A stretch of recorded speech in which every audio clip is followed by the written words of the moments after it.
Welcome to Gifted Underachievers, the podcast for mid-level creatives with delusional ambitions. In this segment, Pat and James wonder what we could do now to benefit our future selves with passive income, and how can we find the capacity to get the work done.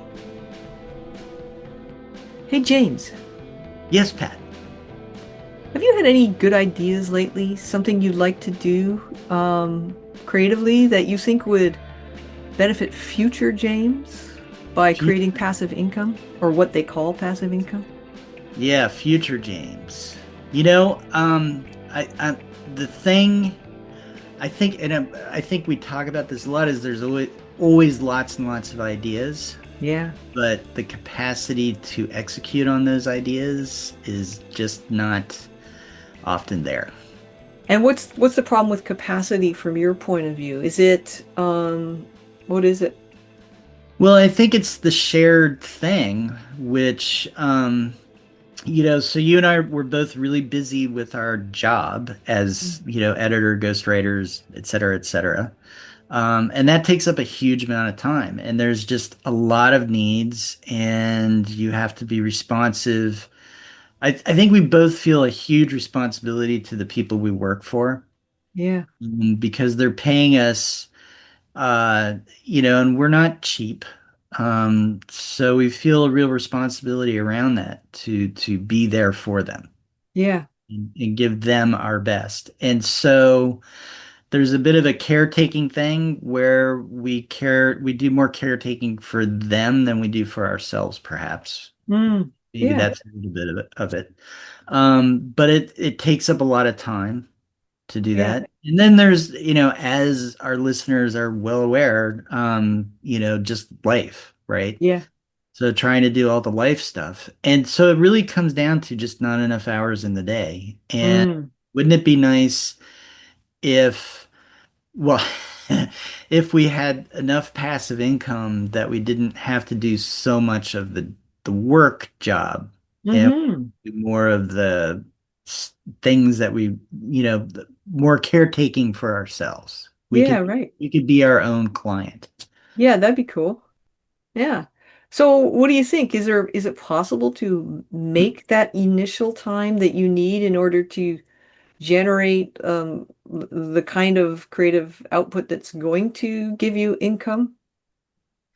Yeah, I mean, I think there is, but again, you kind of run into that challenge where it's like yet another chicken or the egg kind Yeah. of thing, because you get into a way of thinking where it's, if I don't have the passive income, I can't create the passive income. Yeah.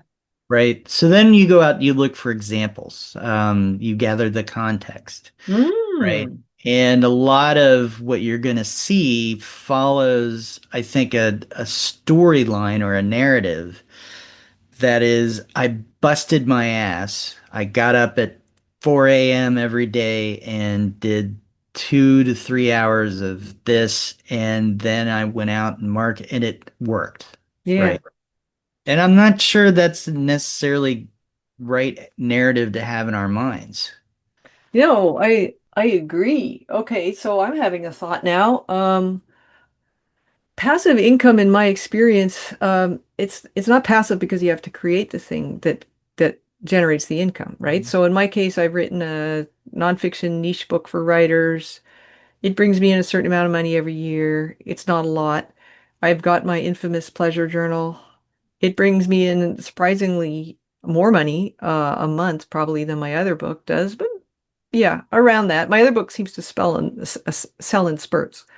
Um, and then, everything else I do is pretty much active. I do teach courses, but only one of them is evergreen, like it's always there. And it's through Mhm. a school that teach I teach with the school's founder, and she just says, "Oh, we sold this many, invoice me," that kind of stuff. So what I've realized is that because of the nature, I mean, I could look at any one of these things that I've been doing for passive income and say, I just need to sell more of those, that one thing. I just need to market it differently.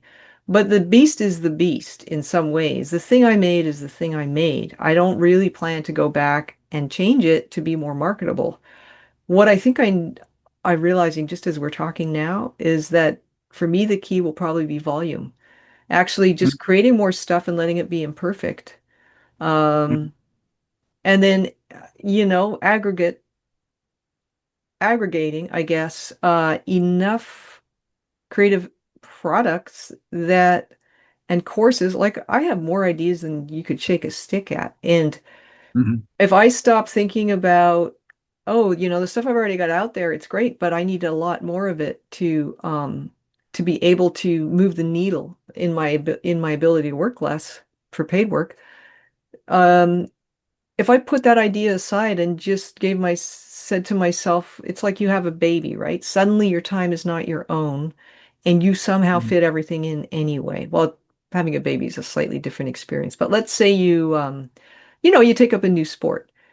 And Yeah. suddenly you find, oh, I do have 3 hours on a Saturday morning to go play softball. Whereas before I didn't think I had those 3 hours. Well, just treat Mhm. your passive income project like a new sport that you committed to and get it done. And I know that Mhm. sounds a lot like the get up at 4 and make it happen, but I think it's slightly different because it's almost like you're signing up for a night school course that you go to once a week, where in fact there is no school.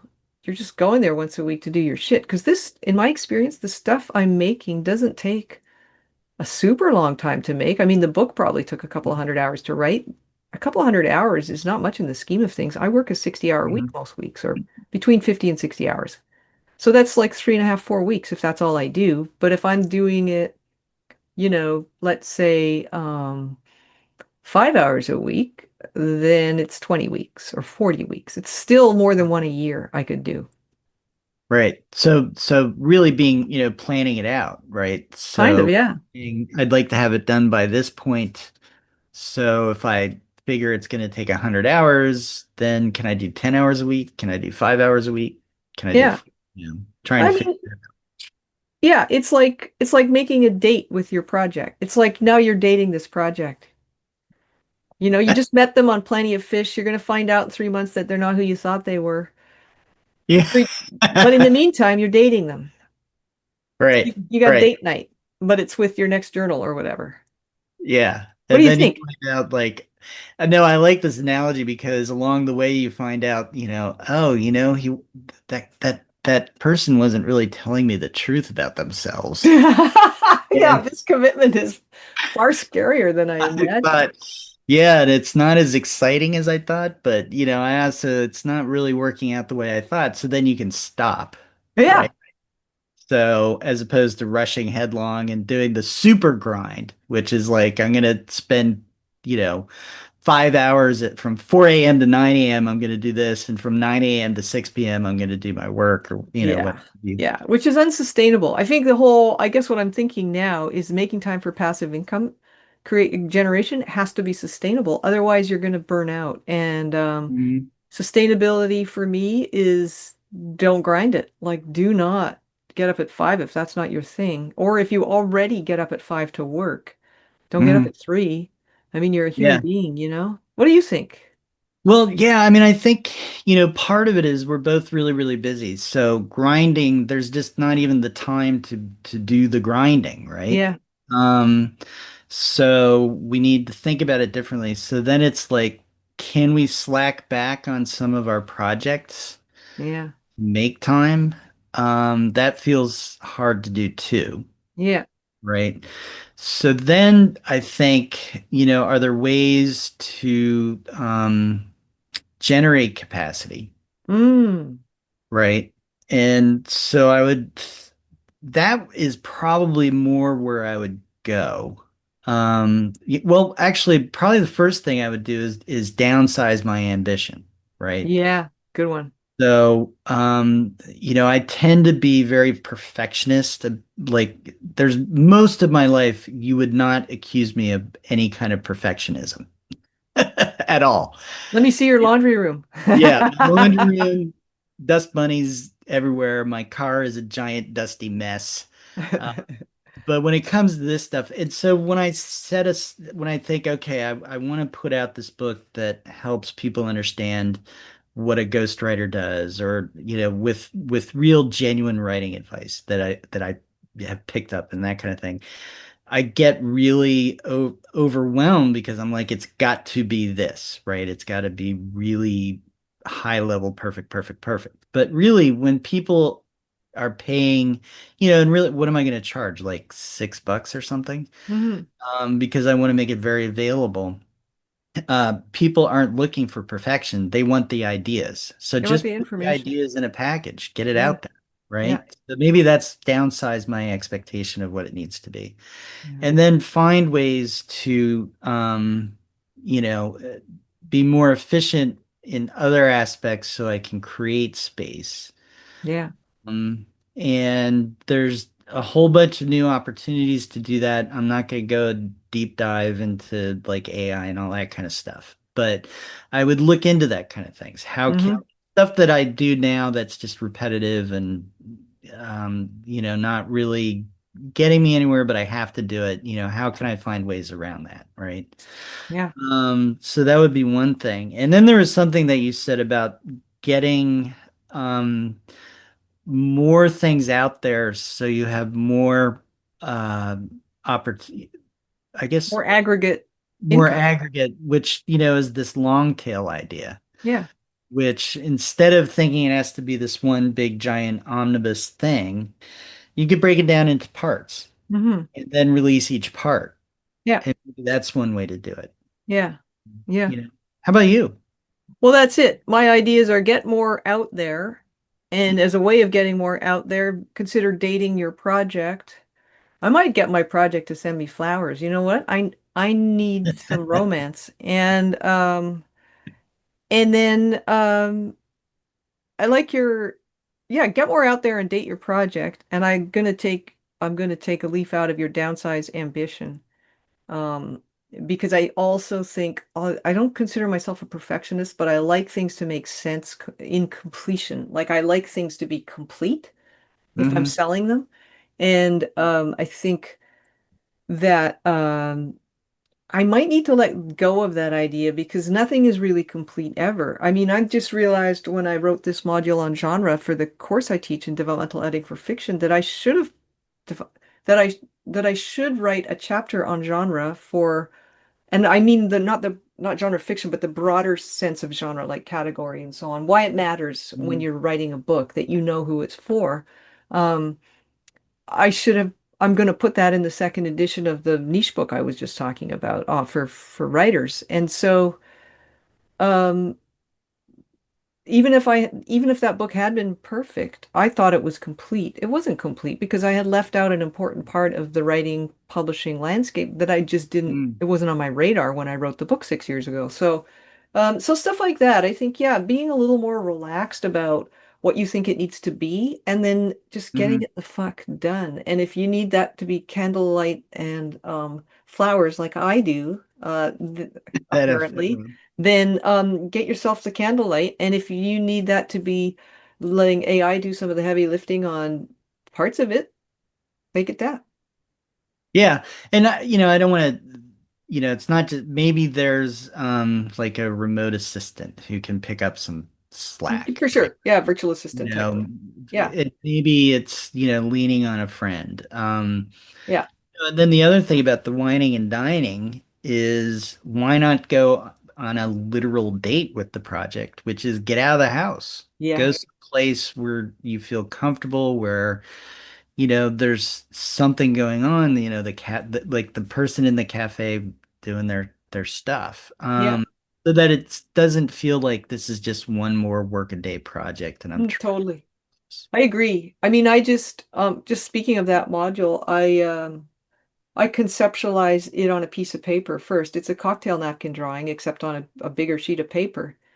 And then it Mhm. makes it so easy to write it because I've done all the thinking. And I do that outside. Like I don't need to be at this desk to do that thinking. In fact, I can't do that Mhm. thinking here. I'm too surrounded by other shit. So Mhm. yeah, take it on a literal date. I like that too. And then you can have some fun with it, which I think buyers resonate with. When Mhm. there's a long tail of a bunch of different output by a person. I'm thinking for some reason of Joanna Penn here. She's got Creative Penn. She's puts out her own fiction that she writes, and also she's got these just a bunch of books on different topics related to Mhm. writing that I think she has repurposed from her podcast in some Mhm. cases. Um, you go on her site, you buy one book, you're trolling through there to see if there's another one you want because you don't want to waste the money on shipping. Mhm. It's like having aggregate material lends itself to a higher level of passive income. It's just Right. logical. Right. Yeah. So maybe, smaller bites of the apple, Yeah, but more bites. yeah. And the other thing too is we're not talking about, selling something for $30 a pop even, No, right? no. And Um, actually the other thing is start now. yeah, start now. And then, as you were talking, I came up with this question. I was going to ask you, when was the last time you did a side project that you really enjoyed, right? And Yeah. then I immediately came up with the answer for me is this, Gifted Underachievers, Yeah, totally. right? We Yeah. are not making a penny off of this, No. but every week I look forward to our Friday content meetings and Yeah. our interviews with the people that we interview and have our conversations with. Mhm. It makes me happy to do it. Yeah.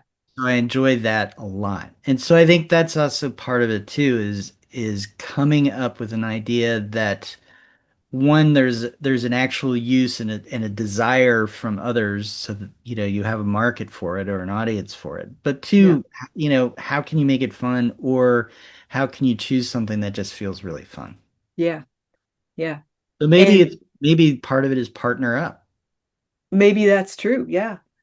Yeah, I know that with the teaching I do, I create all the course content, but if I didn't have somebody with a robust mailing list and all the systems that Mhm. you need to teach a course to people all over the world, I probably wouldn't do it because I don't want to pay for that stuff. Circle and Kit and all those Mhm. different platforms that make it possible.